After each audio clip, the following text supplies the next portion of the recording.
We are live here on Tried and True, the DC United Postgame podcast presented by Heineken. And, it's the same story. And tonight it was two late goals that undid the black and red. But I don't think it was I never had the sense that we were going to score a massive goal tonight. We'll talk a little bit about that. John Lee joined as always by Joshua Morgan, Sam Kastner, and Michael Black as DC United fall 2-0 at home to the New England Revolution tonight. And those were goals in the 86th minute by Gustavo Bou and in the 90th minute by Buxa. The wheels came off, or maybe they've been off for a while. I don't know. Where are you guys at tonight? Yeah, we were chatting a little bit during the game that, there was never a play when I thought, oh, that should have been in the back of the net. But there was almost the play where it was like, oh, there needed to be one more pass, and then maybe it could have been in the back of the net. I think especially in the first half, we had a lot more opportunities and a little bit more offensive clout. I think the young guys brought a lot onto the field, which I know we'll talk a lot about. I felt like we were closer this game than in other games, but we other games this week. Yeah, we still, just couldn't get it done tonight, which was unfortunate. Well, you still got the problem of trying to put together a 90-minute performance, and I don't think we saw that tonight either. You're right. We had a couple of shots in the first half where you thought, hey, maybe something happens, maybe it skips right, and things come together for us. But at the end of the day, you didn't put it together a full 90. You saw two late goals, and New England probably deserved the win. So we have a question in Twitter right now. It says, another match, another loss. Do we lose focus at the end of these matches, or is there just not enough talent? And thank you for B. Greenberg for submitting that one. But what do you all think? I think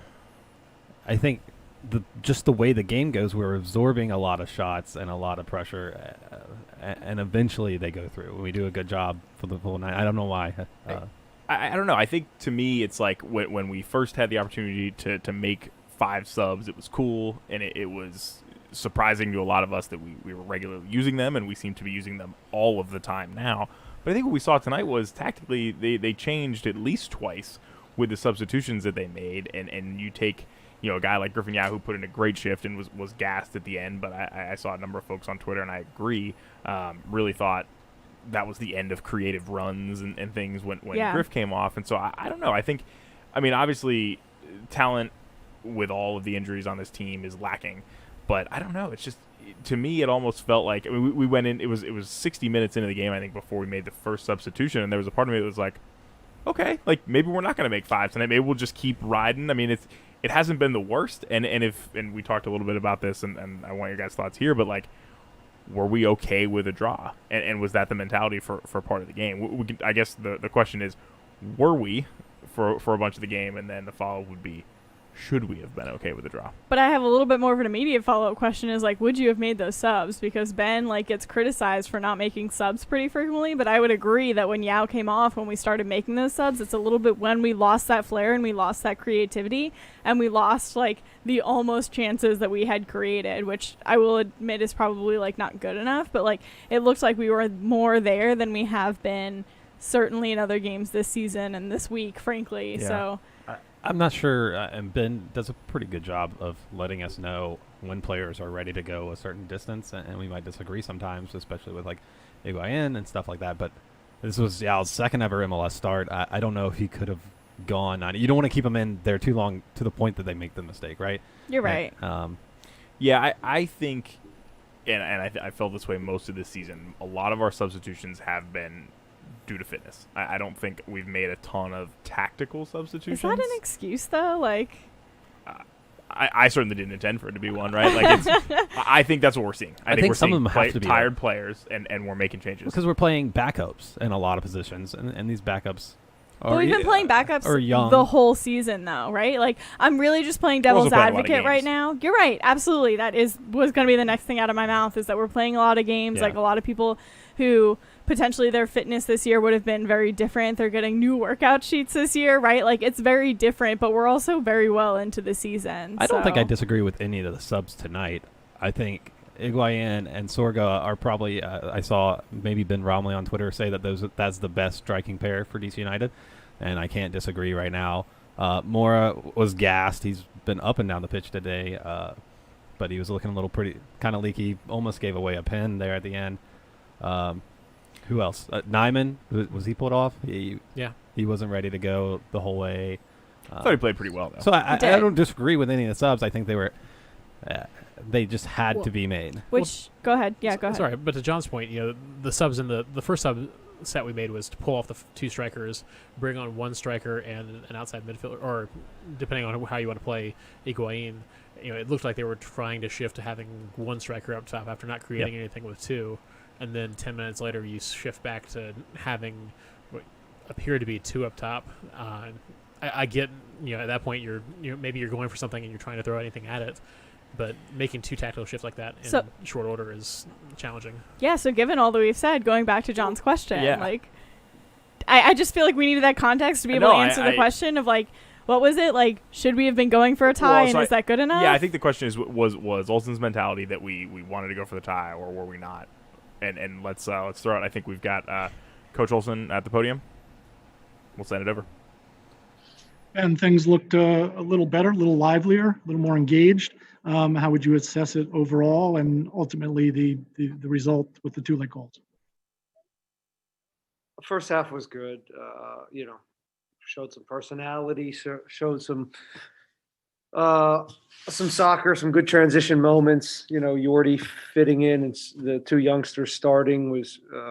I thought overall the first half was pretty good, and we had a few chances that once again we have to do better with. We're never a team that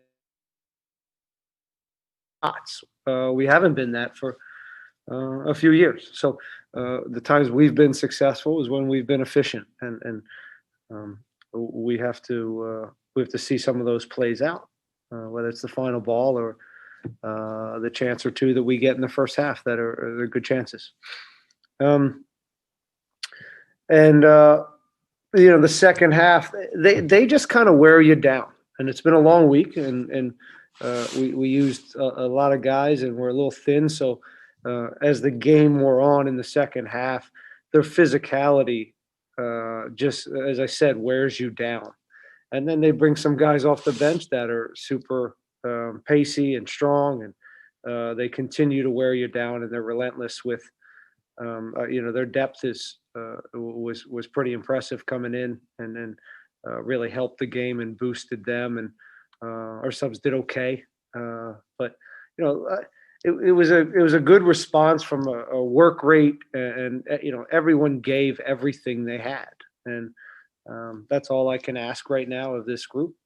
And proud of the youngsters. I thought they got tired there down the Moses got tired down the stretch, but he had a pretty damn good game for a youngster. And Griff had some moments where he showed well. It was again a tough opponent, a very quick player against him.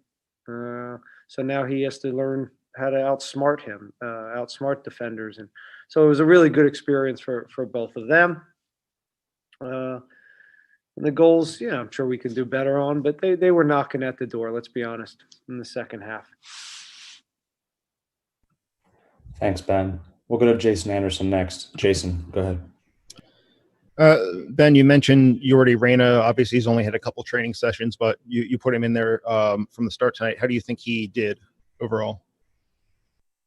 I thought overall in the first half, he had a positive impact. I think you see his range of passing and ability to wiggle out of scenarios and combine. And all that stuff will get better as he's here a little bit more and gets more trainings with his teammates.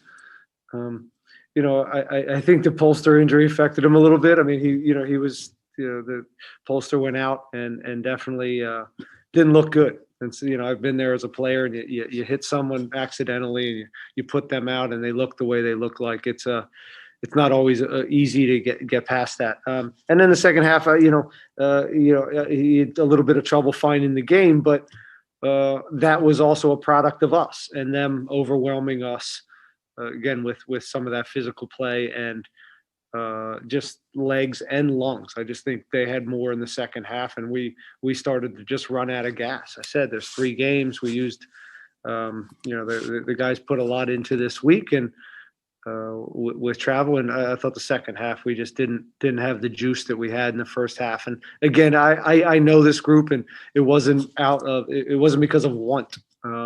It wasn't because of desire and fight. They just started to lose steam, and they picked up steam.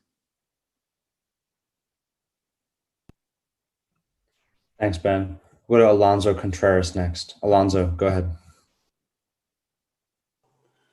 Hi, Coach. When you mentioned Jordi Reyna, he had a good game, but also, what is the club or your decision on him going to play for his national country? With what is going on right now between the MLS, the teams, and the Peruvian Federation? Thank you. It's a good question, Alonso. I stay out of that stuff. I'm a head coach. I deal with the players and the players that I'm given. It's a management and a league issue that they're, I think, working through. So I'll await those decisions.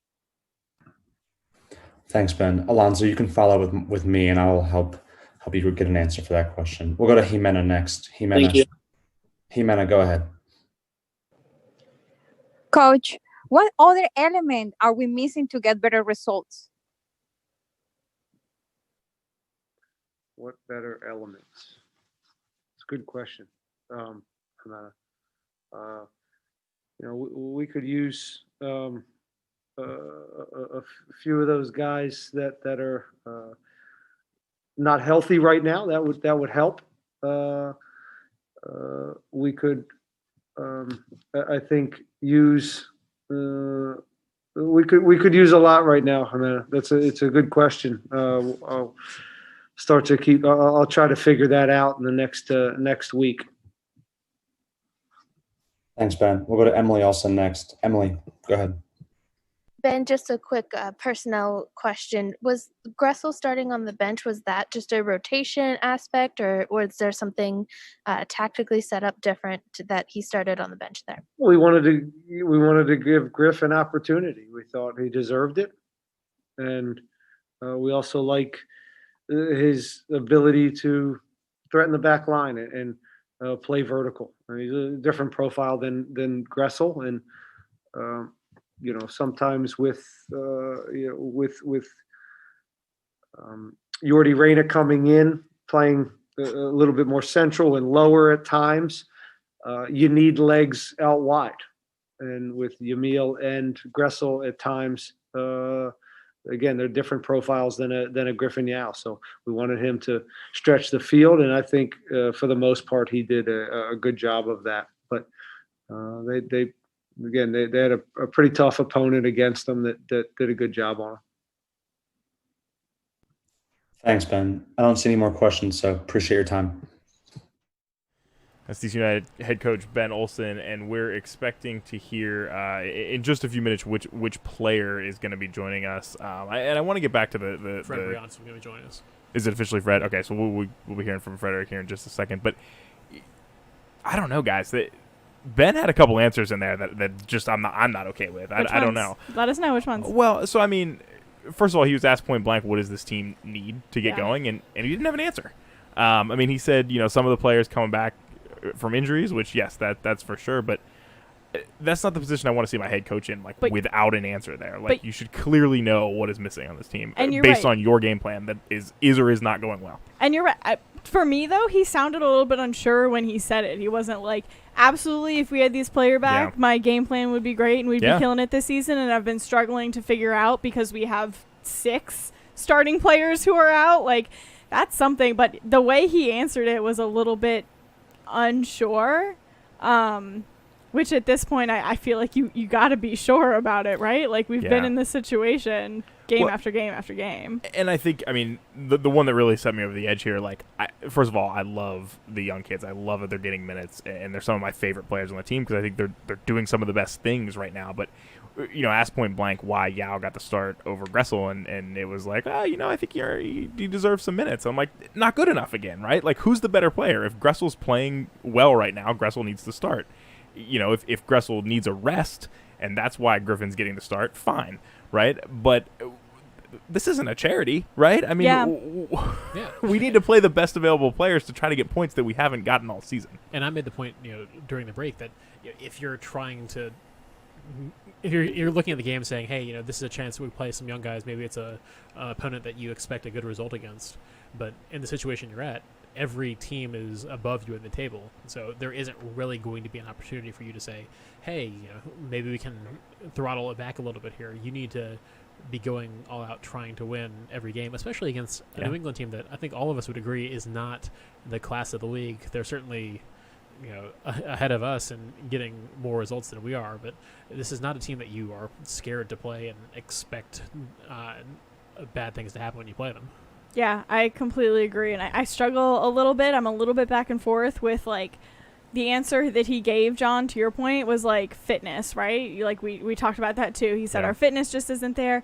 And I juggle a little bit between we do have so many young players, and we do have Reyna, who's played with the team for a week, right? Maybe his fitness isn't there. Higuain's a lot older, maybe he's not 90 minutes fit, but again, these young guys, you don't want to push them too hard. Their bodies are still physically developing, so you don't want to mess up their whole careers by pushing them too hard right now. But I also struggle with these are professional athletes and it's their job to be fit, and we're halfway through the season and other teams have figured out how to run enough to be fit, right? Or how to do the drills that make you match day fit. So why is it something that just this team is struggling with? Taking into mind all the things I just said, I still feel like that's not a good enough excuse for what we're seeing. Totally agree. Especially for the guys who aren't getting as many minutes.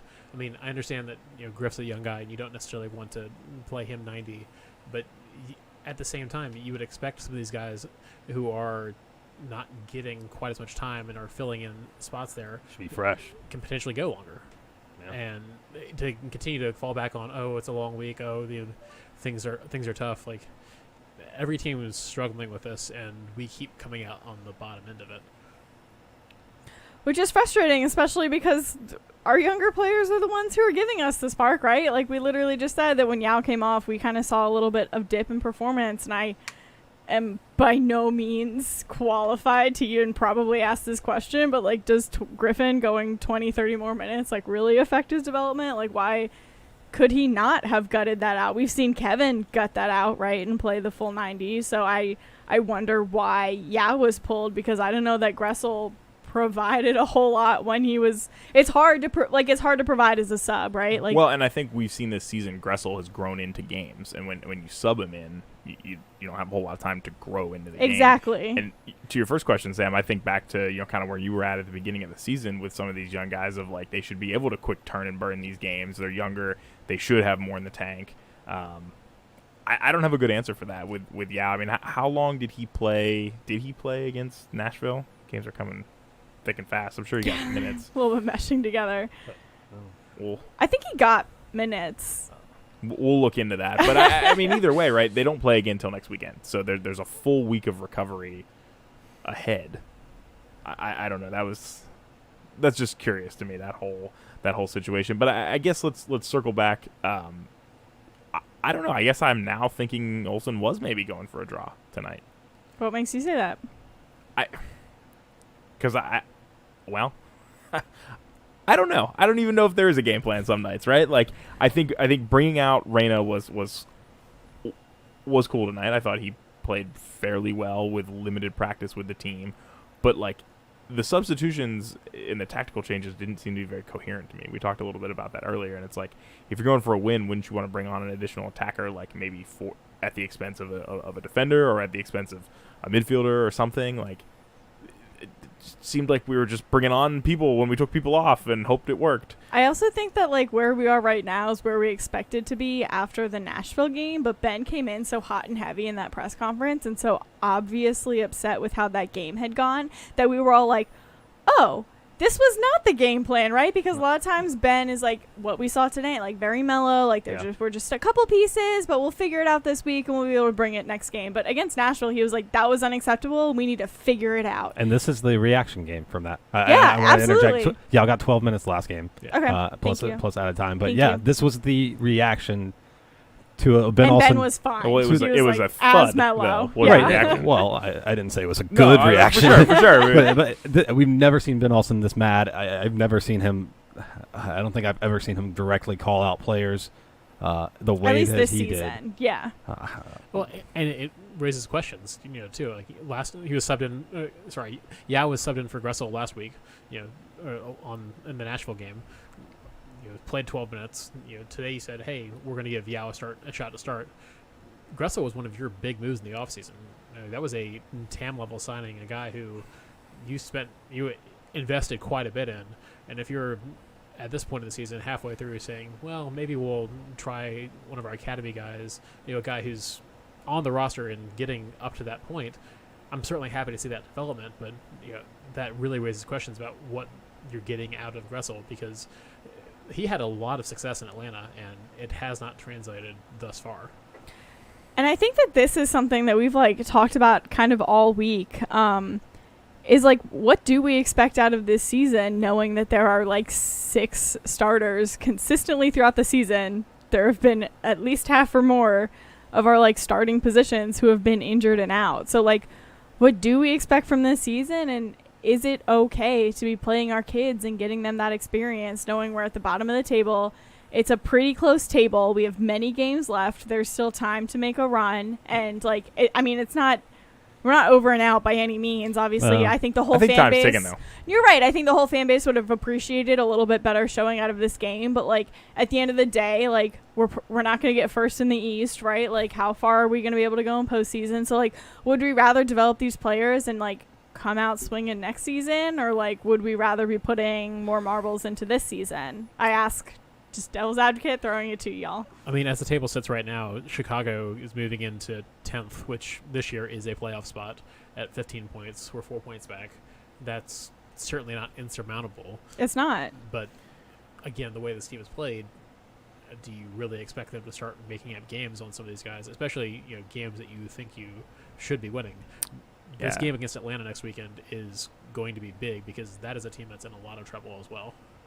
Yeah, to me, I think you should be able to do both. I think with as low as the bar is this season to getting into the playoffs, one, you have to get in the playoffs.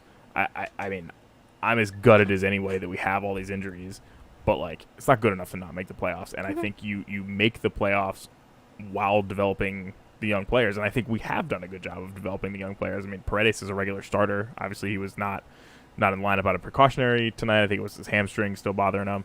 I think Griffin Yao's come a long way. I think Nyman is the 16 still, right? I mean, he put in a quality shift tonight. Yeah.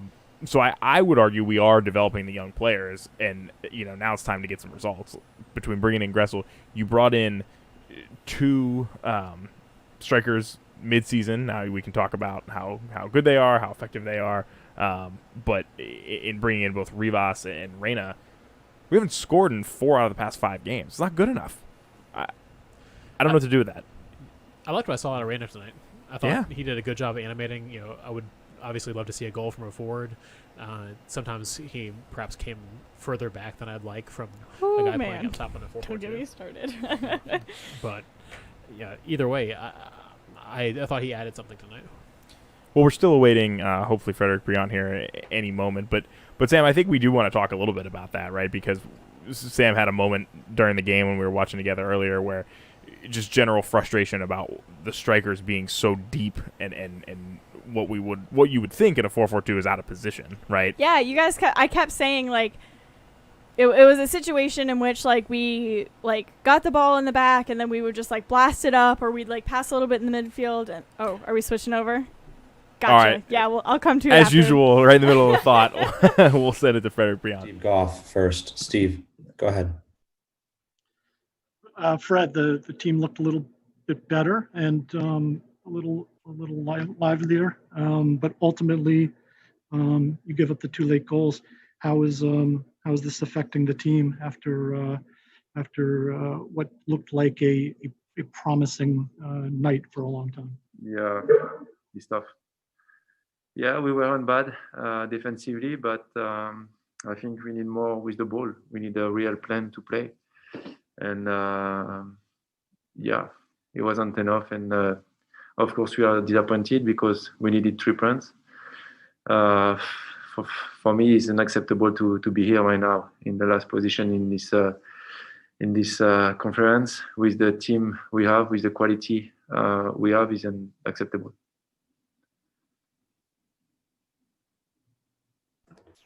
Thanks, Fred. You're welcome. Go to Jimena next. Jimena, go ahead. Fred, what happens to the team chemistry after many substitutions? It's not easy because we had, I think we were well organized. And now with these 5 subs, sometimes we need to figure it out very quick, who's coming, the quality of the player who's coming, and also they have to be ready directly, And with these 5 subs, sometimes it's complicated, because we had an organization first, and we have to change a little bit. We have to think with the player is close to us, so it's not easy. It's not easy, especially when you defend most of the time. Thanks, Fred. We'll go back to Steve Goff. Steve. Is it? Are you becoming more pessimistic about the team outlook? Do you still have optimism? I try to stay positive all the time, and with my experience, I try to help the team and give a positive mindset all the time. I try to push them in the right way, but it becomes tough. We don't have points, and with the quality of the team, I'm very disappointed because like I said, it's unacceptable to be here right now. It's not normal to be in the last position with the team we have. Thanks, Fred. I'll pause for just a second to see if anyone else has any questions. All right, Fred, thank you for your time. Thank you, guys. Have a good evening. That's DC United's Frederic Briant taking to the podium and fielding a couple of tough questions there from Stephen Goff, at least, about, hey, how's the attitude? Are we pessimistic? And Fred was adamant that no, they still believe, and I hope that's the case. I mean, we've talked before on this show that Olsen's never really lost the locker room despite how bad things have gotten, and I think we can only hope that that's the track we're on here. And we've said that, and this season we have heard players who have been more mad than Fred was just now, right? Like we've heard that players have been a little bit upset with how it's going, and Fred was still pretty positive. Can you remind me where we were prior to going? We were talking a little bit about the 4-4-2 formation. Oh, yeah. and how we had. Oh yes. The specific play, right, was a ball forward. There were several. Kamara in some space and nobody there alongside him for him to make a pass to or anything. And I think what we saw was that Reyna was not even in the attacking half there. And so the question really that I posed to you during the game was, is that players out of position, or is that the tactics we're running out in this 4-4-2? I feel like a different conversation, but I will say that just generally, like, knowing soccer, like there were 4 up top, right? And we got in the position. I think, this is what I was saying beforehand. We got in the position. The defense had it. Maybe they passed through the midfield a little bit, and then they played it forward. And there was one person, and it was usually Kamara, who was, like, chasing after the ball. But it's hard when you're just one person to know where the ball is going, right? You're on the left side of the field. It goes to the right side of the field. You can't guess that stuff. And it was frustrating because I kept saying, oh, this is why you need 2 forwards up top. And you guys kept saying, like, Sam, we're playing 2 up top. But, like, in reality, that's not what we were playing. And that's what's frustrating because Reyna was dropping so far back, possibly because he felt like he wasn't getting the ball enough, possibly because that's what the tactics were. I don't know. But at the end of the day, that takes away your ability to possess up the field because all of a sudden all your players are in your defensive half and you don't have an outlet. And, like, Kamara, and I've said this always, like, right, we don't have a forward who's able to, like, work the entire line and be that player that holds it up and allows the rest of the field to rush, the rest of the team to rush around them, right? Like, Kamara's not that person. So he's just, like, chasing a ball all the way across the field. The team is a little bit tired from just having to defense. They're, like, kind of jogging up. But then all of a sudden, New England just gets to recycle the ball back. Like, that's not how you build an offense forward. And I feel like when we saw us building our offense was when we had more options up top and we were able to pass forward and hold it up and find that outside pass. And then we were able to cross it in and switch the field. But, like, when you have one of your forwards who's dropping so far back to get the ball, first of all, they're cluttering the midfield. And second of all, they're just not providing that outlet. There's nothing more frustrating than as an attacking player to get the ball finally in some cases and look around and have no options. You got a guy on your back. You don't know where to go with it. You don't really expect support runs to come. You saw a couple of times in that first half where the ball was in the box. You had pinging around. Maybe somebody gets a touch on it, but for the most part, especially that second half, you didn't see that same level of expectation or desire going forward. Yeah, and so Richard put in the comments here on YouTube, the podcast MLS Assist, which I have listened to a few times, but I don't think I've listened to the one he's talking about here, accused DC United of not having a strategy to score. Do you agree? Is Olsen's answer to the question of what the team is missing evidence that he doesn't have tactical answers? And I think we kind of hit on that earlier. His answer to Jimenez's question was kind of sad because he didn't have a response right then. And I agree with MLS Assist. I don't think we have a plan to attack. I don't think we're a counter-attacking team. We certainly don't have the tools. Assad is probably about as fast as some center backs in this league, and Kamara is definitely not lighting up the world. And we don't ever have possession, so I don't know what we're really doing out there. Do you guys have any light to shed on that? I don't. I wonder, and I feel like I'm going to be ripped apart for this, but I wonder if it's not that we don't have a tactic. It's just that this team is not fulfilling the tactics that are provided, right? And those are two very different things. And I doubt that because it's not just Ben Olsen, right? Right. He has an entire coaching staff around him. Sure. And I doubt that there are, I won't even guess the handful of number of people that he has around him. I doubt that all those people are I don't know, they'll just pass the ball and we'll figure it out, right? Sure. I'm sure that there's some sort of tactic. It's just not working. And those are two different arguments. And I think that should be made very clear.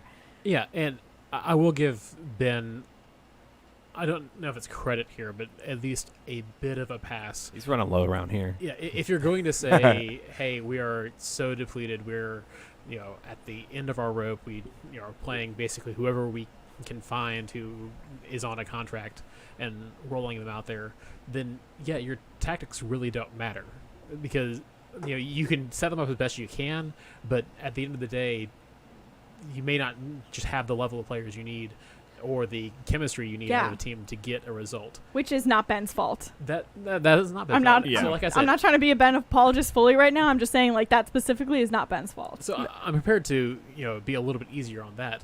But at the same time, I don't have a lot of confidence that even if everybody was fully healthy, that they would have a team set up in a way that was going to get results. We saw that towards the end of last year, especially once Wayne stopped appearing for us. You saw it at the beginning of this year, again, dealing with some injury concerns, and very much in an attitude that we've seen since we've returned to in-market play.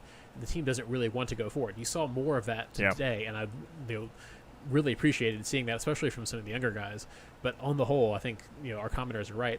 We don't really have a strategy or system that's designed to score, and I don't think we have a great idea of how to get there. Yeah, so I'll tell you guys. I mean, tangentially related to this question, because everything we discuss it kind of falls around the same challenges that we've seen from this season all year.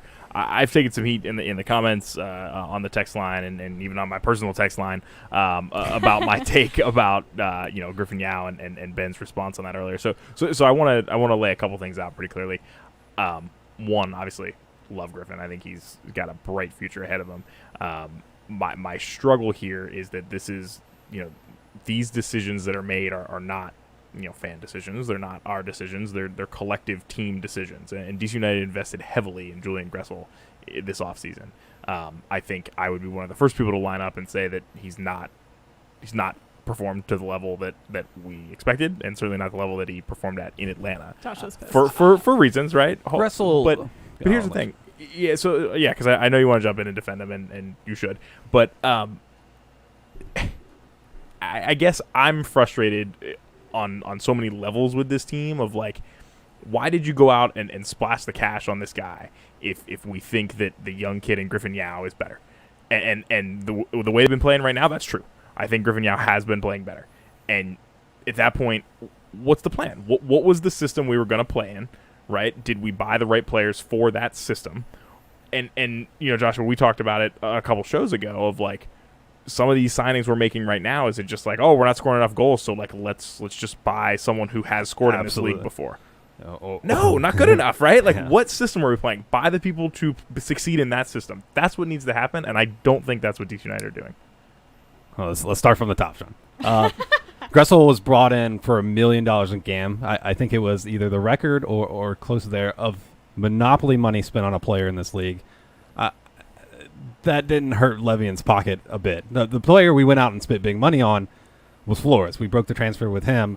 I think we swung and missed. Not that he's not a quality player, but I think he was supposed to be a midfield player for this team to make things happen. And he, from what we got to see of him, he wasn't that. Gressel, I don't know if I can say after, less than 180 minutes that Yao is better than Gressel. I don't think Gressel's been utilized right. I don't think a lot of the players on this team are being utilized right. I don't think Ben Olsen knows what he wanted to be. Early in the season, we were talking about, before everyone got injured, we were talking about the exciting possibilities of these players can play in these multiple different positions. Yep. What has Ben Olsen come out, and does Assad even start for this team? And he's been a starter from now because we have injuries, but Yeah. it was a very different situation, and I don't feel like we figured it out in the 2 games before the world went to crap, and I don't feel like we figured out in MLS back because we made the excuse, oh, this is just a weird tournament, and then people got injured. So yeah, I'm frustrated with this too. I don't care if we lose 1 million games. I want to see a style of play, a pattern, and if that pattern isn't as effective because we're playing backups, that's fine. If we get blown out because of it, that's fine. But we're playing nothing right now. We don't know what we're doing on the ball. It's not recognizable. And we're still losing, so that's frustrating. Do you think we're going to see a style of play? John, I don't want to get into this whole anyone out. I love Ben for what he's done for this club, and I don't think he's gotten a fair shot. I challenge any DC United fan to show me an Eastern Conference championship team that we've had in the last decade. I don't think you'll find it. Under Ben Olsen, we have. You're saying a DC United team that if they had been coached by someone else would have been an Eastern Conference right. championship. 2014, you were the saying. 1 seed in the conference going into the playoffs. Okay, but besides that, it's been. And then you crash out rather spectacularly. Yeah, immediately. I mean we've crashed out. But I think your point is well taken, and I think it's something that Sam's hit on several times, talking about trying to get an identifiable system in place, and we saw several shifts today, and no consistency from previous games. But also, I would argue that, like, say Ben has this system, right, and the players just aren't playing up to it. So, like, he has the right to change the players then and to change the system a little bit based on the players that are on the field. RFK Refugees in the comments pointed out that if you spend money on a player and they stink, you've got to sit them regardless of what they're paid. Sure. And I a little bit agree with that. And, like, there's an argument that Gressel is playing in a very different system that potentially doesn't meet his standards, but also you said that you couldn't make a determination whether or not Yao or Gressel have been better within the past 2 games, right? Because they basically flipped, like, who started and who subbed. But I would argue that, like, I saw when Gressel made a mistake or when something didn't go the way that Gressel wanted it to go, he hung his head and got frustrated, whereas Yao just, like, ran back into position and was ready to recycle it again. And that, I think, is, like, a mentality issue of where, like, Gressel knows, and this is nothing on Gressel, right? I think this is just human nature, is you know that the team spent money on you and you know that you're a good player who could start on pretty much any team in MLS, so you're going to be frustrated when people aren't playing for you. And Yao is proving his position right now, so he's going to be in the mindset of, like, I just need to be back in position and recycle and ready to go. But at this point in the season, I would rather see Yao doing it than what Gressel's doing. I think from the, again, less than 180 minutes we've seen of Yao, he's been moving the ball and doing well, and he had some really good dribbles. He might have been better than Gressel in that time. I don't think. Look, we're putting the fingers at the right back that we signed from Atlanta. I want to delve into the guy that I had the highest expectations for the year. I was super excited for Gressel. You guys know I followed him since he was in college, and I read a Black and Red United article about this guy that I was like, oh, DC United should draft him. We eventually get him. I was super excited, but I was very excited to see Ola Kamara play this year. I thought he would get 20 goals. He's gotten 14 and 12 for other MLS teams in recent years, and he has not gotten a shot on target in the last 2 games, despite starting. So if we were talking about players that are starting that don't deserve to be, Ola Kamara is there. The sad thing is that we brought in a guy who hasn't scored goals in years to replace him in Rivas. Play Sorga. Go ahead. Like, why not? I feel like you're the one who's frequently saying, though, that Kamara hasn't gotten the The Hasn't got any service. that he service. I mean, gives. yeah, that's what I'm like thinking. super confused. I'm pulling up. because you're Well, usually no, the I other feel like I bring side up both of it. points. He has 0 shots on target in the last 2 games. You know how many shots he's been able to take in the last 2 games? 4. So that's not enough. And again, this is looking. So what are you saying though? He's not performing well, but he's also not getting put in places to perform. He shouldn't be. I mean, dropping yeah, back. it can be both. I agree. It Oh, can be absolutely. he doesn't have good service because he doesn't, and it also can be that he's not playing well because he's not. And it gets into a question, again, this is probably looking way too far into the future, but coming in next year, assuming everyone's healthy, you expect Paul to be back on the wing. You are still probably going to be trying to find minutes for Gressel. You still have Assad under contract. Flores. You've got Flores, who's playing as your 10, but can play on the wing. And then you've got guys like Paredes and Yao pushing for it. Again, that was a position going into the season that we would think, hey, you've got some depth here. Would love to see what you're able to pull out of it. Obviously, that hasn't worked out based on a number of factors, but it does get iffy moving forward, especially if you want to see continued development out of the kids. I'm not by any means calling to move Gressel or any of those guys like that, but it does become a mess looking forward. So how do you fix it? Everybody. Style of play. I like I said, I would rather see. Look, start Yao and Paredes on the wings, and if their service isn't good enough, at least I can see like, oh man, Yao will get better in the next year. I would love to see them get minutes, but I don't agree with putting them out there just so you can say, well, it's understandable because they're kids.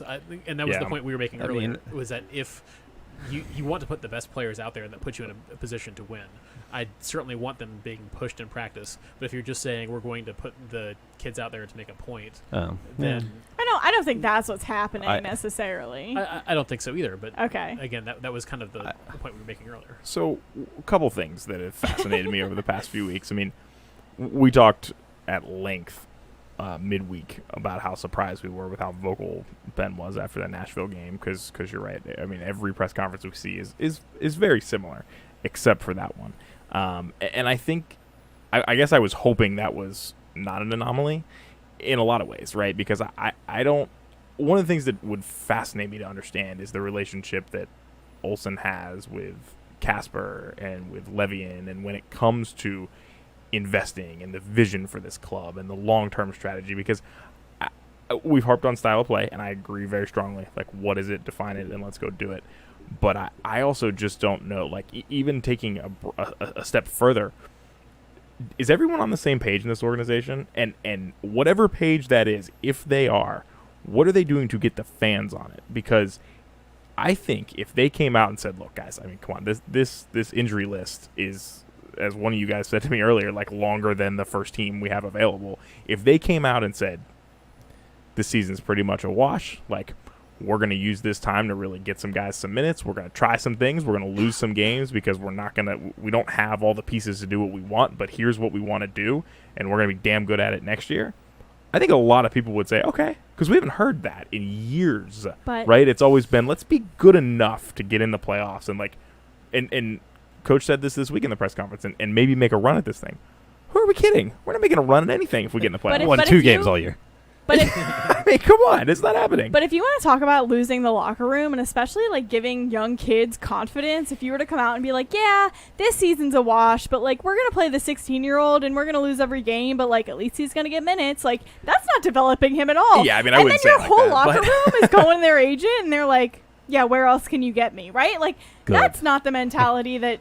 Okay. I wouldn't say it quite like that, Sam. I mean, I think there's. Well, there's then what are you saying? That's a little bit what I took from it. So can you like? Well, yeah, rephrase? no. I mean, there's a way you can say we're like, look, we're not going to win the MLS Cup this year, but like next year we're going to put some pieces. Like, here's the system we're going to play. This is basically an audition. All you guys are on contracts. We can get ready at any time. Like, this is your way of making sure you're part of what we're building for the future. But I would argue that we've never said that we're going to win the MLS Cup.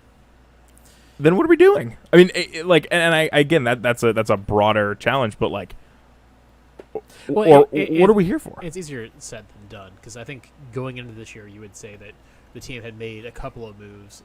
Again, Yeah. Not necessarily saying, yes, this is a team that's going to compete for the Cup this year, but bringing in Gressel on one of your most expensive transfer moves with the TAM move there, bringing in close to your record signing in Flores. I think it was the record signing. Yeah, it was. These are moves that you expect from a team that is saying, hey, we're a piece or two away. We're going to splash the money out there and make it happen. Obviously, it hasn't. Do you think they thought that? Do you think they thought they were Flores and Gressel away? Absolutely. Because when you take into account that you also have like Paul and your defense isn't just like getting every other player is getting injured, and you have Flores who you can bring in and isn't getting like a facial injury, like I think absolutely we thought we were one or two steps away. And I don't think they thought that they were a player or two away from being LAFC last year. Okay, I agree with that. That's not what I meant. I don't think that they were saying, if we get these pieces in here, this team is going to, hit on all cylinders. We're going to be, moving. But I do think that they looked at it and said, hey, if we fill these couple of spots, they were not expecting to hit September and have major minutes coming from Yao, Nyman, and Paredes. So I think beginning of the year, you look at it and say, yeah, this is probably something that we can say we're going to be a top 4 team, maybe hosting a playoff game, and then, as we've said a number of times, if you get hot at the right time, roll on through and see what happens. I do think that. I mean, even another way to look at it is like, I think most people, even probably on the team, knew they needed another striker at the beginning of the season before COVID hit and all those things, and I think we've seen that play out in the moves they've actually made, because a lot of these transfer deals don't happen overnight. Like, so I assume wheels were in motion for some of these guys. They had eyes on the Reynas of the world and stuff for at least a little while, but I think they thought they were close, at least to making some noise.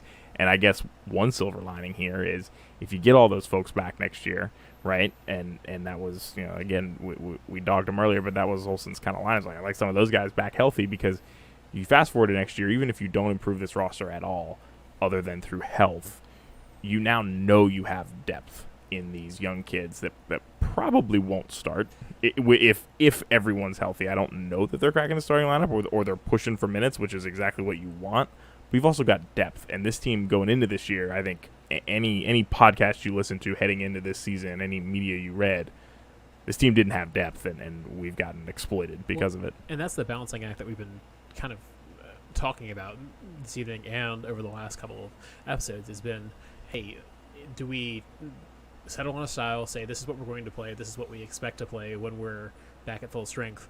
If we play it now, all of our players know what they're doing and are good to go coming in? Or are you hurtling from game to game and saying, well, let's figure out who's available this time and then maybe try to piece it together? I don't think anyone will argue that our staff are such tactical geniuses that we're able to spring something on our opponents that's really going to catch them off guard.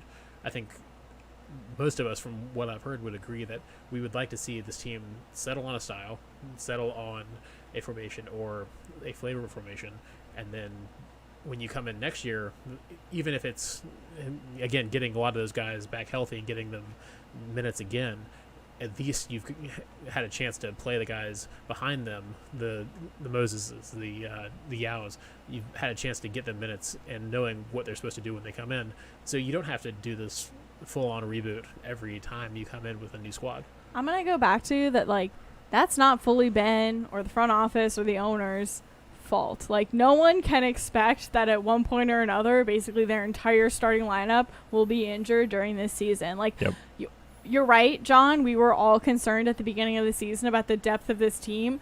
But show me, like, any other season that any other team has, like, had this bad of luck with injuries. Yeah. So that to me is, like, you have to a little bit be like, well, I'm playing an 18-year-old and a 16-year-old tonight. Like, I can't do the tactics I want to do because they will not – they're just different types of players, regardless of their age, right? Like, every type of player is a different type of player. And you're constantly plugging new people into the lineup, exactly. too, right? So no one's got chemistry at all. No one really knows what the tactic Ben was going to bring into this season and what would have happened. Even disregarding, like, COVID and the whole MLS is back and, like, what we're doing now craziness, just, like, our injury list alone, nobody knows what our tactics would have been, and nobody knows how those would have been fleshed out, because even like taking like one or two of those pieces out, then yeah, we could have been like, oh, we should have been prepared for this. But taking as many pieces as we've had to, and like this revolving door of injuries that we've had, and then you put into it the fact that there's like COVID and like we're having to travel and like not travel, and then obviously like the economy is going crazy and Black Lives Matter is weighing on players' minds. Like this has just been like a bonkers year, and the fact that we don't have like the depth that other teams have, like it's like everything that could have gone wrong for this team has gone wrong, which makes me give them a little bit of slack, because no one would have thought that every single thing could have gone bad for this team. Yeah, it's been a perfect storm for sure, and I think I don't know, I'm looking for that direction. I'm looking for that North Star here of here's what we're going to do. And we've talked before on this show, and I saw the comment tonight already come in about like who amongst the players, needs to be that leader, provide that sense of urgency. We've talked about it a bit with the coaching staff tonight. We've talked about it with ownership. Like, what's the vision? What's the way forward? And how do we get through this? And I think we're all grasping at straws a little bit, because it's just been so many different things. We're live here on Tried and True, the DC United Postgame podcast presented by Heineken. And, of course, you can always send us your thoughts using the hashtag Tried and True DCU, or jumping in the YouTube chat, the Twitter live chat, or by shooting us a text at 202-892-6328. We do need to name a man of the match tonight. Did you have a different thought before we go to that? I was just going to say, going back to something we said earlier, as far as wanting the front office to say, hey, maybe the season is over, we're going to, kick it off and rebuild for next year or whatever. In a year where, again, everything's going wrong, perfect storm, all of these different things going badly, you're not worried about attendance numbers. You're not worried about people stopping showing up. Your television ratings may take a hit, but if there was ever a year where the front office could come out and say, yes, we've had to list all the reasons that have gone badly, this is what we're expecting for this year, I think you could get away with it this year. Yeah. I don't think they're going to do it, because that's not what you would do for sports management 101. In almost every case, you never want to give up on a season until it is actually fully gone. But in a year like this, maybe that's the answer. I think the fans are already there. I mean, John, you have us written off. Like, if we make it to the 10th spot for playoffs, we don't have a chance. And I think you're right. So the fans are already booting this year. I mean, we're not watching to be a part of the MLS Cup championship winning story. We're watching to see our team and hoping that they progress in some way. I will say this, though. I mean, it's the hope that kills you, right? And that's not just a DC United thing. It's a sports thing, right? So, I mean, I know I sound very defeated tonight, but, like, I don't know what happens with some of these injuries. You get some guys healthy. You get some consistent minutes. I mean, I don't think it's out of the realm of possibility that they could win a couple games in the playoffs if they get in and if they get healthy. The problem is they haven't won a couple games all year. And no matter who's out there, at some point it's a mentality thing. And I was happy to hear, Fred say that, like, no, like, we're not pessimistic. Like, he's not the kind of guy who would have came out here and said, nah, the locker room's a mess, we hate each other. I don't think that's what's happening here. But at some point it's like they've got to win some games just for the sake of knowing how to win some games, right? They got to start making their own luck. And if those types of things happen, then yeah, I mean, the league's not that out of balance. I mean, there's some very good teams, but there's teams that are beatable. New England is a team that is beatable. I'm tired of losing and not getting results against New England. Do you want to chat about your Assad question? Because I feel like this is a perfect time to do so. Yeah, I mean, for sure. Like, you guys have heard me, for weeks on this show. Yamil Assad's been in my doghouse, which, by the way, he played pretty well tonight. He did. He had magnificent turns and looks and passes wide today. And defensively, too. Yeah.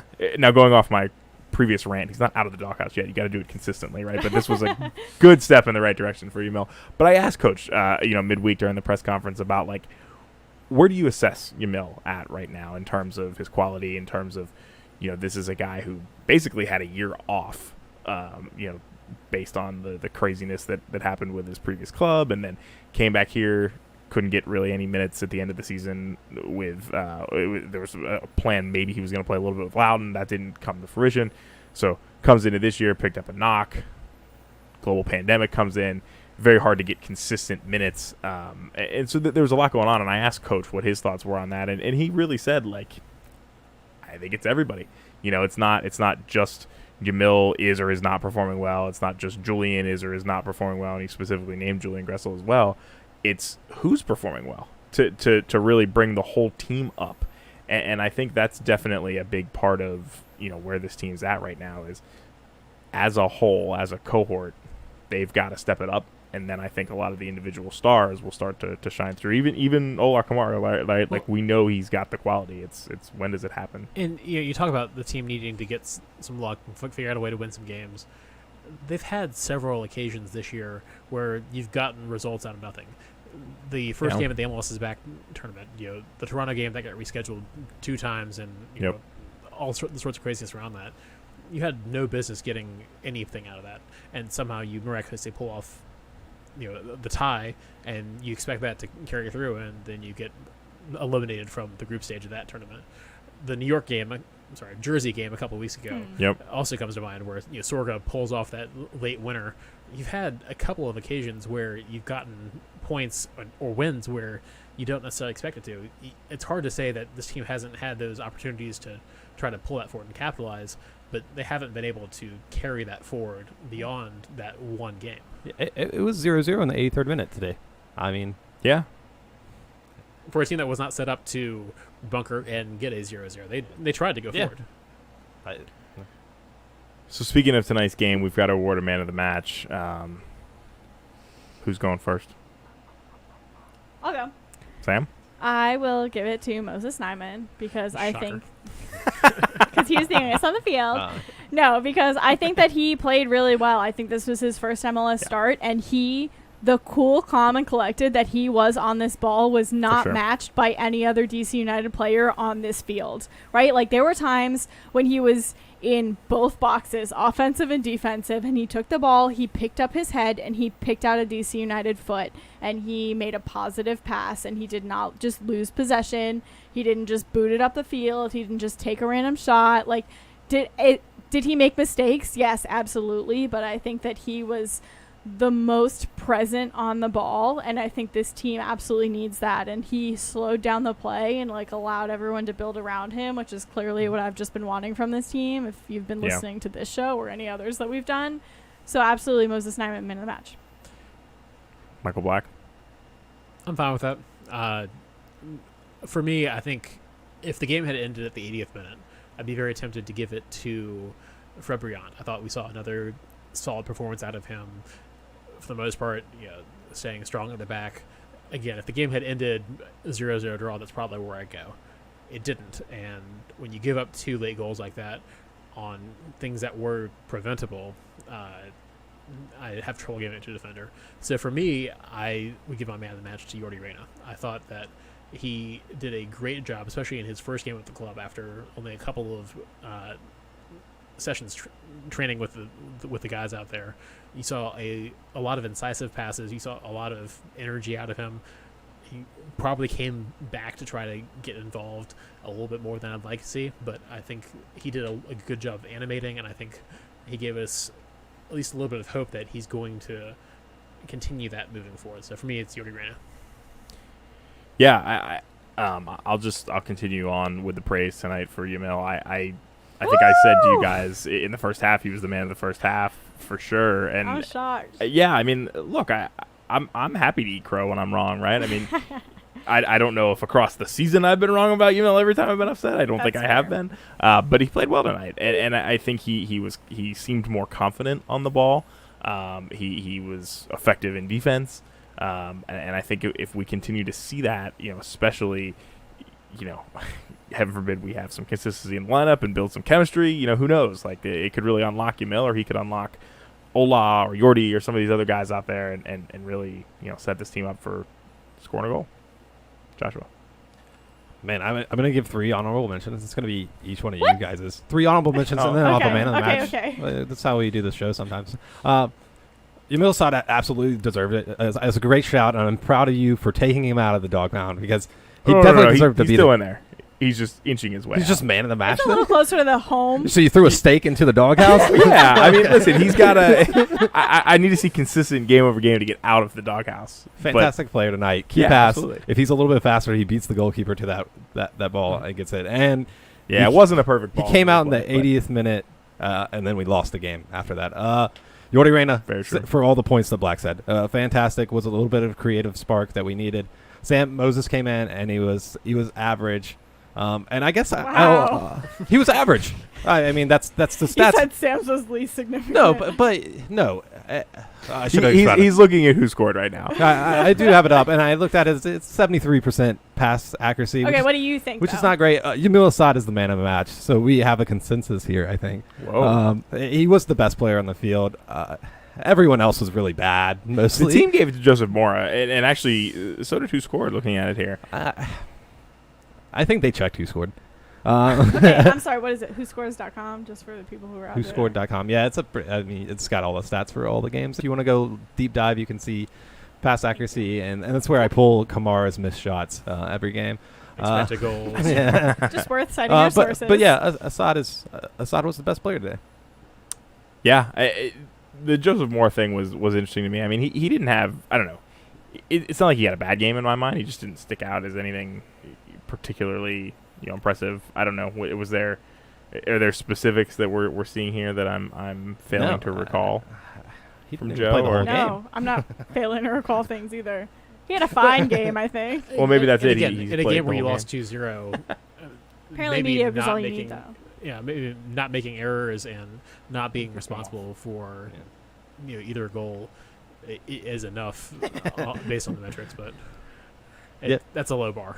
Yeah. All Well, right. it's as good a time as any to shout out our friends at Across the Pond. They're open.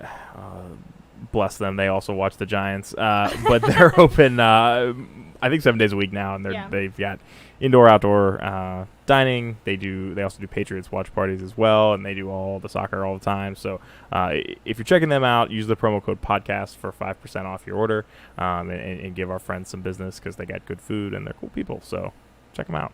Great food. Let's see where we go from here. DC United's schedule for the final 9 games is out, which is good. We have Atlanta twice. We talked about that's the upcoming game next weekend, and yeah, if there's points to be had, it's got to be there, right? At least a confidence boost, maybe. Well, I mean, you're talking about a team that does not have a permanent coach, is missing their MVP striker up top, is in basic disarray across the rest of the squad. Yeah, Barco didn't play tonight, right? Barca didn't play tonight. They just sold Pity Martinez. If you're going to say there's an opportunity on the schedule, playing Atlanta is probably it, and you get them twice in the next 3 weeks. Yeah, and the rest of the schedule, I still look at this and I'm like, it could be worse. Am I reading that we play New England again on here, or was that We tonight's do. game? I think. Oh my god. Is that again, or was that tonight? I think we have it again. I think you're right, which Okay. is just Maybe I'm off. wow. I don't think I can handle another loss to New England.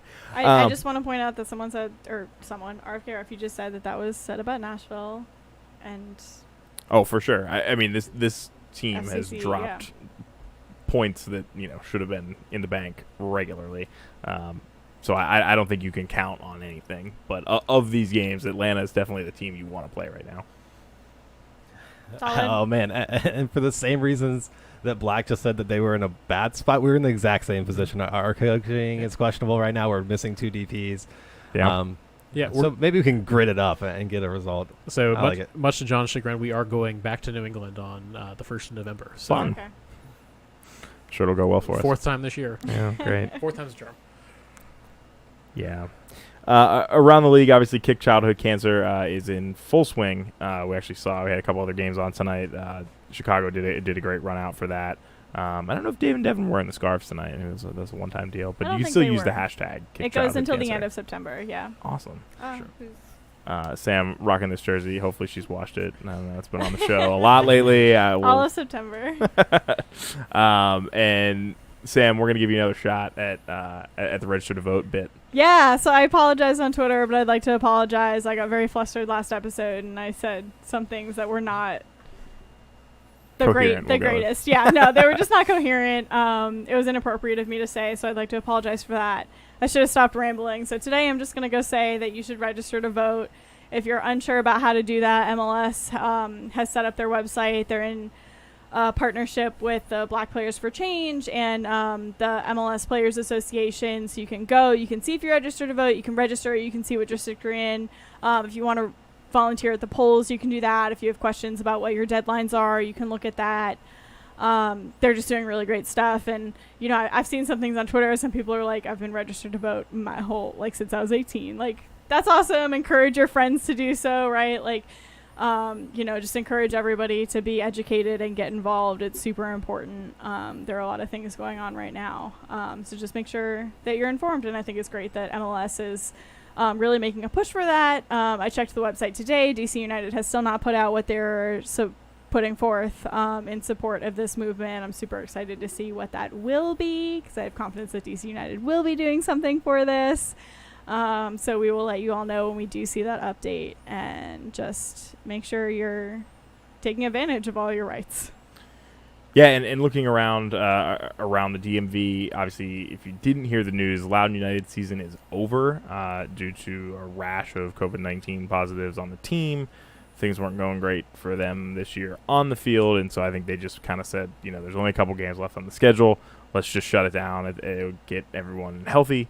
I actually saw one report, I believe it was Stephen Goff, had said that potentially Kaira Mustafa might be working out for DC United, which is really exciting to me because I like him a lot. So hopefully there's an opportunity there to see if he can get some minutes with the black and red. And it was a squad that was not going to make the USL playoffs. Yeah, I think they were probably mathematically eliminated. Yeah, in their second year, I think it's worth saying. Yeah, I mean, and you don't expect for a MLS B team. All the other two teams are at the bottom of their little brackets. You don't expect a second team for an MLS team to really be making a play at, you know, winning a USL championship.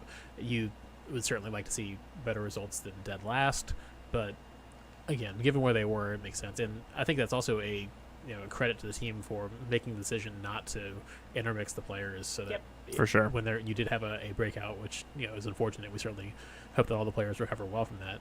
It's not something that spread over to the main team, and we still get to see them night in, night out.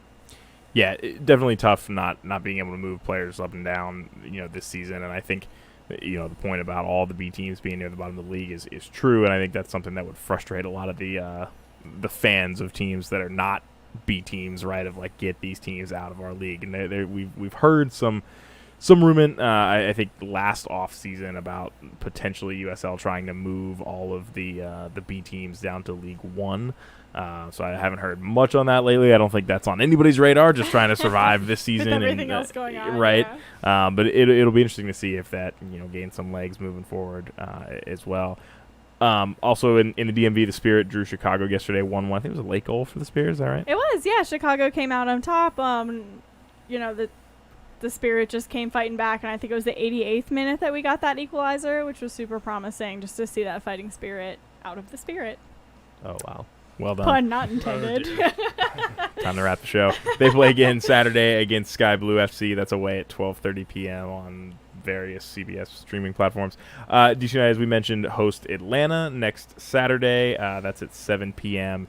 And, the last thing before we wrap the show tonight, take your anger out on the like button. Smash the like button, in the words of Joshua Morgan. Give us the like, tell your friends, retweet. Actual fake news. All of the things. Subscribe. Send us beer, whatever. We really appreciate you guys listening to us and venting with us. And Michael Black, you've said it before. This is the tried portion of tried and true, right? So when DC United turn things around in a couple years and are back on top of the league, and you went through nights like this, makes it all the better. Next game. Hey, I'll take it. They got points for the taking. You heard it here first. There are points for the taking next weekend. You just win one or two games. United is going to get points next weekend. I don't That's right. know who, but a United is going to get something. I don't know. Maybe we'll throw it back to Bobby Wine and see if we can get some luck, because we've given him a couple weeks off to end the show, so we'll give it a shot. Thanks for spending your Sunday night with us, guys. We'll talk to you soon. Out here. The bad news is that everyone is a potential victim. But the good news is that everyone is a potential solution. Sensitize the masses to sanitize. Keep a social distance and quarantine. Stop! The coronavirus is sweeping over mankind. Everybody must be alert. It's a global pandemic we can never take for granted. Kila mtu